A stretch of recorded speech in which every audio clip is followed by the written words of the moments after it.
అండి, అందరికీ నమస్కారం అండి. Welcome back to latest updates. Andhra Pradesh రాష్ట్ర వ్యాప్తంగా రైతులందరికీ కూడా అదిరిపోయే ఊహించిన గొప్ప శుభవార్త అయితే తీసుకొచ్చిందండి ఏపీ రాష్ట్ర ప్రభుత్వం.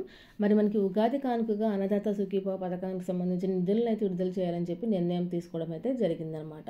మరి ఏ రైతులకి ముందుగా డబ్బులు అయితే అకౌంట్లో పడతాయన్న విషయాన్ని మనం ఒకసారి చూసుకున్నట్టయితే కనుక రాష్ట్ర వ్యాప్తంగా సన్న చిన్నకారు రైతులు, అలాగే కౌలు భూములు సాగు చేసుకునే రైతులు, దేవాదాయ భూములు, అటవీ భూములు సాగు చేసుకునే రైతులకి ముందుగా ఫస్ట్ ప్రయారిటీ అయితే ఇవ్వడం జరిగిందండి. అంటే పెద్ద పెద్ద మూతుబరి రైతులకు కాకుండా పేద రైతులకు, చిన్న చిన్న రైతులకు ముందుగా ఈ డబ్బులు అనేవి అకౌంట్లో వేయాలని చెప్పి నిర్ణయం తీసుకుంటే అయితే తెలుస్తుంది. దీనికి సంబంధించిన అర్హతలు, విధి విధానాలను కూడా రిలీజ్ చేసిందండి ఏపీ గవర్నమెంట్. దీనికి సంబంధించి అసెంబ్లీలో కీలక నిర్ణయాలు అయితే ఆమోదం కూడా తెలపడం అయితే జరిగిందనమాట. పూర్తి సమాచారాన్ని వీడియోలో డీటెయిల్గా ఎక్స్ప్లెయిన్ చేస్తారండి. ఈ వీడియోని ఎక్కడ స్కిప్ చేయకుండా ఫస్ట్ నుంచి ఎండ్ వరకు చూడండి. దీంతో పాటుగా ఎవరైనా కనుక మన ఛానల్ ఫస్ట్ టైం చూస్తున్నట్టయితే కనుక ఛానల్ని తప్పకుండా సబ్స్క్రైబ్ చేసుకోండి. పక్కన బెల్ ఐకాన్ని ఆన్లో పెట్టుకుంటే కనుక నేను చేసే ప్రతి వీడియో మీకు నోటిఫికేషన్ ద్వారా వస్తుందన్నమాట. వీలైతే కనుక ఛానల్ని సబ్స్క్రైబ్ చేసుకోండి. దీంతో పాటుగా ఛానల్ ఫాలో అవుతూ ఉంటే గవర్నమెంట్ నుంచి వచ్చే ప్రతి అప్డేట్ మీరు ముందుగా మన ఛానల్ ద్వారా తెలుసుకోగలుగుతారనమాట. వీడియోని ఎక్కడ స్కిప్ చేయకుండా ఫస్ట్ నుంచి ఎండ్ వరకు చూడండి. అలా అయితేనే మీకు వీడియోలో ఇంపార్టెంట్ పాయింట్స్ అన్నీ అర్థమవుతాయి అన్నమాట. మరి లేట్ చేయకుండా డెల్లోకి వెళ్ళిపోతామండి. ఆంధ్రప్రదేశ్ రాష్ట్ర వ్యాప్తంగా ఉన్న రైతులందరూ కూడా ఎంతగానో ఎదురు చూస్తూ ఉన్నారండి అన్నదాత సుఖీభవ పథకం కోసం. మనకి ఎన్నికల మేనిఫెస్టోలో భాగంగా సీఎం చంద్రబాబు నాయుడు గారు, అలాగే మనకి డిప్యూటీ సీఎం పవన్ కళ్యాణ్ గారు హామీ ఇవ్వడం అయితే జరిగిందనమాట. మరి అన్నదాత సుఖీభవ పథకం ద్వారా ప్రతి రైతుకి కూడా 20,000 రూపాయలు అకౌంట్లో వేస్తామని చెప్పి చెప్పడం అయితే జరిగింది. గత ప్రభుత్వంలో రైతు భరోసాగా ఉండేదండి ఈ యొక్క పథకము. అప్పుడు మరి మనకి 13,500 రూపాయలు అయితే ప్రతి రైతుకి కూడా అందించేవారనమాట. అంటే కేంద్ర ప్రభుత్వం వాటాతో కలిపి. అలాగే ఇప్పుడు మనకి కొత్త ప్రభుత్వం ఏం చెప్పిందంటే, మేము అధికారంలోకి వస్తే ఈ యొక్క 13,500 రూపాయలని 20,000 రూపాయలకి పెంచుతామని చెప్పి పెట్టుబడి సాయం కింద ప్రతి రైతుకి కూడా అందిస్తామని చెప్పి చెప్పడం జరిగిందండి. ఈ 20,000 రూపాయలు మరి కేంద్రం వాటాగా 6,000 రూపాయలు ఉంటాయి. మరి రాష్ట్రం వాటాగా 14,000 రూపాయలు ఉంటాయన్నమాట. రెండు నిధులను కలిపి ఇస్తాము అని చెప్పి చెప్పడం జరిగింది. అయితే మరి మనకి ప్రభుత్వం ఏర్పడి 10 నెలలు కావస్తున్నా దీనికి సంబంధించిన అసలు ఊసే లేదు. రైతులందరూ కూడా ఎంతగానో నిరాశ చెందుతూ ఉన్నారండి. మనకి అటు కేంద్ర ప్రభుత్వం చూసుకున్నట్టయితే వారు ఇవ్వవలసిన డబ్బులు అయితే 19వ విడత వరకు డబ్బులు అయితే ఇవ్వడం జరిగింది. అంటే మనకి 2024-25 సంవత్సరానికి సంబంధించి మరి ఇవ్వవలసిన 3 విడతల డబ్బులు కూడా వాళ్ళు జమ చేయడం అయితే జరిగిందండి. మరి రాష్ట్ర ప్రభుత్వం అయితే ఇంకా దీనికి సంబంధించిన డబ్బులు అయితే వేయలేదు. అప్పుడు వేస్తాం ఇప్పుడు వేస్తాం అని చెప్పడమే కానీ దీనికి సంబంధించి వేయలేదు. కాకపోతే రైతన్నులందరికీ కూడా కొంచెం ఉపశమనం కలిగించే న్యూస్ ఏంటంటే, మరి దీనికి సంబంధించిన డబ్బులను అయితే అసెంబ్లీలో ప్రవేశపెట్టడం జరిగిందండి. అన్నదాతలకు సంబంధించి 6,300 కోట్ల రూపాయలు అయితే మనకి ఈ యొక్క బ్యాంకుల్లో ప్రవేశపెట్టడం అయితే అసెంబ్లీలో ప్రవేశపెట్టడం అయితే జరిగింది. మరి మనకి డబ్బులు బ్యాంకులో వేయడమే మిగిలి ఉందన్నమాట. ఈ డబ్బులు బ్యాంకులో ఇంకా ఎందుకు లేట్ చేస్తున్నారు వేయకుండా మనం ఒకసారి చూసుకున్నట్టయితే కనుక దీనికి సంబంధించిన అర్హత గల రైతులకు మాత్రమే వేయాలని చెప్పి రాష్ట్ర ప్రభుత్వం నిర్ణయం అయితే తీసుకుంది. ఎందుకంటే చాలా వరకు అనర్హతగా కూడా ఈ డబ్బులు తీసుకుంటున్నట్టు, అర్హత లేకపోయినా కానీ ఈ డబ్బులు తీసుకుంటున్నట్టు మరి రాష్ట్ర ప్రభుత్వానికి ఫిర్యాదులు రావడంతో దీన్ని కూలంకషంగా చాలా డీటెయిల్గా ఈ వెరిఫికేషన్ ప్రాసెస్ అనేది జరుగుతూ ఉందన్నమాట. ఆంధ్రప్రదేశ్ రాష్ట్ర ప్రభుత్వం 2025లో రైతుల సంక్షేమానికి పెద్ద పీట వేస్తూ అన్నదాత సుఖీభవ పథకంను ప్రవేశపెట్టడం జరిగింది. ఈ పథకం కింద ప్రధానంగా రాష్ట్రంలోని రైతులకు ఆర్థిక సహాయం అందించబడుతుంది. రైతులకు పెట్టుబడి ఖర్చులను తగ్గించడం, పంటల విక్రయాలను సులభతరం చేసే విధానాలు అమలు చేయడం ఈ యొక్క అన్నదాత సుఖీభవ పథకం యొక్క ముఖ్య లక్ష్యం అన్నమాట.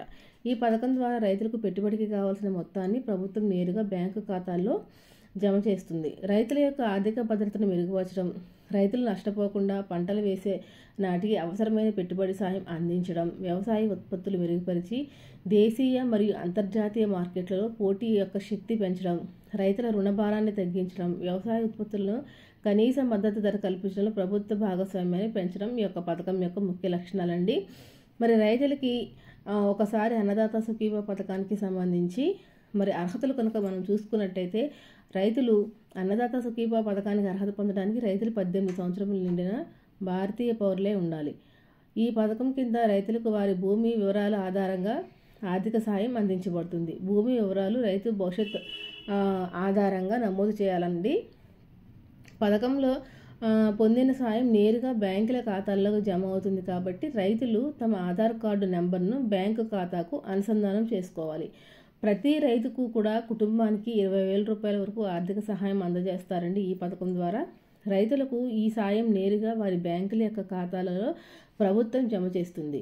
ఈ మొత్తం 2 విడతలుగా జమ చేయబడుతుంది. రైతులు ఆర్థిక సహాయం సాధించడానికి అర్హత పొందిన పంటల జాబితాను ప్రభుత్వం విడుదల చేస్తుందన్నమాట. గ్రామ సచివాలయాల్లో ఈ పథకం కింద రైతుల వివరాలు నమోదు చేసుకోవచ్చు. పంట పండించే రైతులు, పట్టా రైతులు ఈ యొక్క పథకానికి అర్హులు. అంటే కౌలు రైతులు, భూమి యజమానులు కూడా ఈ యొక్క పథకానికి అర్హులు అన్నమాట. రైతులు నమోదు చేసుకునే వివరాలను అధికారులు పరిశీలించడం జరుగుతుంది. భూమి యొక్క చట్టపరమైన డాక్యుమెంట్లను కూడా రైతులు వెరిఫై చేస్తారండి. ఒకసారి నమోదు పూర్తయితే రైతుల ఖాతాల్లోకి నేరుగా ఈ యొక్క డబ్బు అనేది డీపీటీ విధానం ద్వారా జమ చేయబడుతుంది అన్నమాట. ఈ పథకం కింద ప్రభుత్వం రైతు కుటుంబాలకు పెట్టుబడి సాయంగా ఆర్థిక సహాయం అందిస్తుంది. సాయం అందుకోవాలంటే రైతు యొక్క ఆధారు మరియు బ్యాంకు ఖాతా తప్పనిసరిగా ఉండాలండి. దీంతోపాటు రైతులు తమ యొక్క ఆధార్ కార్డుకి ఈకేవైసీ అనేది కంప్లీట్గా పూర్తి చేసేసి ఉండాలి. పథకానికి సంబంధించిన సమాచారం మరియు డబ్బు జమ స్థితిని రైతులు ఒకసారి మీకు ఏమైనా డౌట్స్ ఉంటే కనుక ఆన్లైన్లో కూడా చెక్ చేసుకోవచ్చు. ఒకవేళ మీకు అది కుదరకపోతే మీ గ్రామాల్లో ఉన్న రైతు భరోసా కేంద్రాలకు కానీ అలాగే మీ సేవా కేంద్రాలకు కానీ వెళ్ళి తెలుసుకోవచ్చండి. రైతులు భవిష్యత్తు యొక్క భద్రత కోసం ఈ పథకం కింద రైతుల కోసం ఇన్సూరెన్స్ సహాయం కూడా ఉందన్నమాట.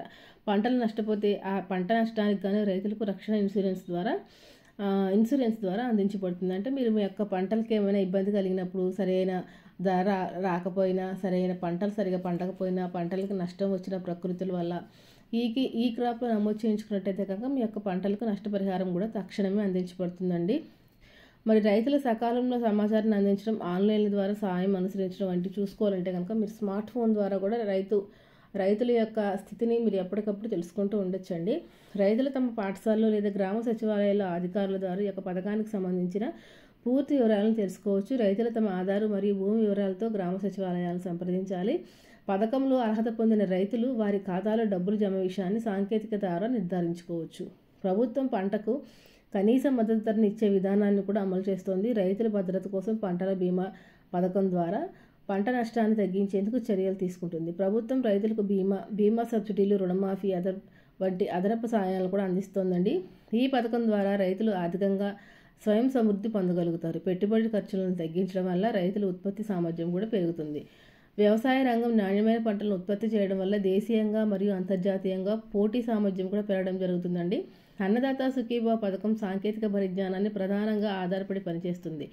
రైతులు తమ పేరును నమోదు చేసిన తర్వాత సకాలంలో సాయం పొందడానికి ప్రభుత్వం నిఘా చేస్తుంది. ఈ పథకంలో ఎలాంటి అవినీతి సమస్యలు తలెత్తకుండా చర్యలు తీసుకోవడం కోసం ప్రతి దశలో డిజిటల్ పర్యవేక్షణ అయితే ఉంటుందన్నమాట.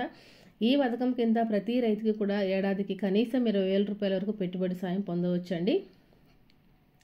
కాబట్టి రాష్ట్ర వ్యాప్తంగా ఎవరైతే రైతన్నులు ఉన్నారో వారందరూ కూడా ఈ యొక్క పథకానికి ఇంకా మీరు అప్లై చేసుకోకుండా ఉంటే కనుక వెంటనే అప్లై చేసుకోండి. రైతులందరూ కూడా మరి మీ యొక్క గ్రామ సచివాలయాల్లో కానీ లేకపోతే రైతు భరోసా కేంద్రాల్లో కానీ మీ సేవా కేంద్రాల్లో కానీ ఈ యొక్క పథకానికి సంబంధించి అప్లై చేసుకోవచ్చు. మరి ఇప్పటికే ఈ పథకం లేట్ అయింది కాబట్టి 2024-25 సంవత్సరానికి సంబంధించిన నిధులను అయితే మరి ఉగాది పండుగ కాని కింద రైతన్నులకు అకౌంట్లో వేయాలని చెప్పి నిర్ణయం తీసుకున్నట్టయితే తెలుస్తుంది. కాబట్టి రాష్ట్ర వ్యాప్తంగా మరి ఎవరైతే రైతన్నులు ఉన్నారో వారందరూ కూడా వెంటనే అప్లై చేసుకోండి. మరి కౌలు రైతులకు కూడా ఈ యొక్క అన్నదాత సుఖీభావ డబ్బులు అయితే వస్తాయండి. మరి గతంలో అయితే కౌలు రైతులకి క్యాష్ని బట్టి ఇచ్చేవారనమాట. ఇప్పుడు అలా కాకుండా కౌలు రైతులకు ప్రతి రైతుకి కూడా ఈ యొక్క పథకం ద్వారా సాయం అయితే అందించబడుతుంది. కాబట్టి రైతన్నులందరూ ఈకేవైసీ కంపల్సరీ చేయించుకోవాలండి. అలాగే మీ యొక్క బ్యాంక్ అకౌంట్కి ఎంపీసీఐ లింకులు చేయించుకోవాలి. దీంతో పాటుగా మీ యొక్క బ్యాంక్ అకౌంట్కి ఫోన్ నెంబర్ అనేది లింకప్ చేయాలి. Phone number plus Aadhaar card 2 link up చేసుకోవటం వల్ల గవర్నమెంట్ వారి అన్నదాతకు సంబంధించిన డబ్బులు డీపీటీ విధానం ద్వారా మరి బ్యాంకుకి వేయడం జరుగుతుంది. కాబట్టి మీకు ఎలాంటి ఇబ్బందులు కలగకుండా ఉండాలంటే మీరు ఈకేవైసీ ప్రాసెస్ అనేది త్వరగా కంప్లీట్ చేసుకుని ఉండాలన్నమాట. మనకు వచ్చిన సమాచారం ప్రకారం మరి మనకి ఉగాదికి ఈ అన్నదాత సుఖీభావ డబ్బులు అయితే వేయాలని నిర్ణయం తీసుకున్నట్టయితే తెలుస్తుందండి. మరి రాష్ట్ర వ్యాప్తంగా ఉన్న రైతులందరూ కూడా అలర్ట్గా ఉండి తగినన్ని డాక్యుమెంట్స్, దీనికి సంబంధించిన డాక్యుమెంట్స్ అన్నీ మీరు దగ్గర పెట్టుకొని వెంటనే మీ దగ్గరలో ఉన్న ఆ రైతు భరోసా కేంద్రాలకు కానీ సచివాలయాలకు కానీ లేకపోతే మీ సేవా కేంద్రాలకు కానీ వెళ్తే దీనికి సంబంధించిన పూర్తి సమాచారాన్ని వారు మీకు అందించడం అయితే జరుగుతుంది. ఏమైనా డౌట్స్ ఉంటే అక్కడికి వెళ్ళి తెలుసుకోండి. ఓకే ఫ్రెండ్స్, ఇదండి వాళ్ళ వీడియో. తప్పకుండా లైక్ చేసి షేర్ చేసి కామెంట్ చేయండి. మరొక మంచితో మళ్ళీ కలుసుకుందాం అండి. అందరికీ సెలవు, నమస్తే.